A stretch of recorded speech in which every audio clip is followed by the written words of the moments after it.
panda.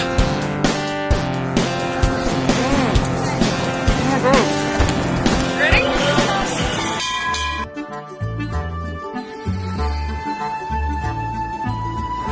This is Xi'an. This is the fanciest shopping centre in Beijing. It's definitely the brightest and the sparkliest. It's like the Emporium in Melbourne. This place is absolutely amazing, but 40 years ago, before the country opened up, it never would have existed, with the average wage of a Chinese person back then being only about $190. That's since then, over the past 40 years, skyrocketed to 43 times what it was and is now sitting at $8,260 as of 2016. That's phenomenal. No other country in the world has been able to increase its average income that quickly. Professor Kirby is the last student of John Fairbank, and his latest novel, Can China Lead?, is a bestseller across the country at the moment.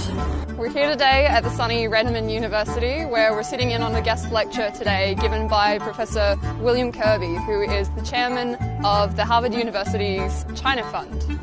We're going to go inside and listen to his speech, and if we're really lucky, we might be able to ask him some questions at the end. You know, Sun Dongshan, he wrote many very influential works, but I think his most enduringly influential book is that book. If you go to Sun Yat-sen's house in Shanghai, in the French concession, you can see his outline of a map of the Chinese railway network, and you can put on top of it an outline of today's railway network, and you would remark how similar these two plans are. But that has changed today, and building of roads, building of infrastructure is an enormously positive development for the enrichment of the Chinese people.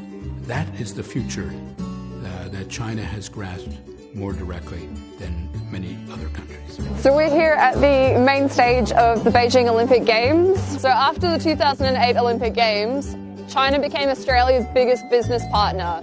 Their bilateral trade volume in 2016 reached 155 billion Australian dollars, which is just phenomenal. That's more than Australian and American and Australian and Japanese trade combined for that year. Achieving such a good trade relationship is clearly a very appealing prospect to other developing countries. I think it's been the most successful revolution in 100 years of human history. There's no revolution that's been that successful.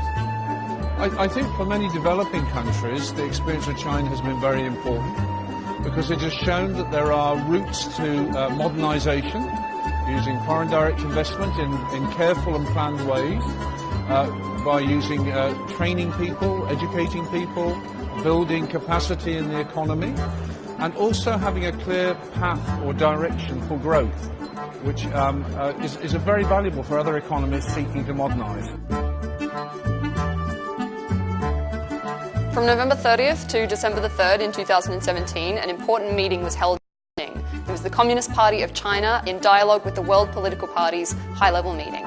This meeting attracted more than 300 leaders of foreign parties and political organizations from more than 120 countries across the world.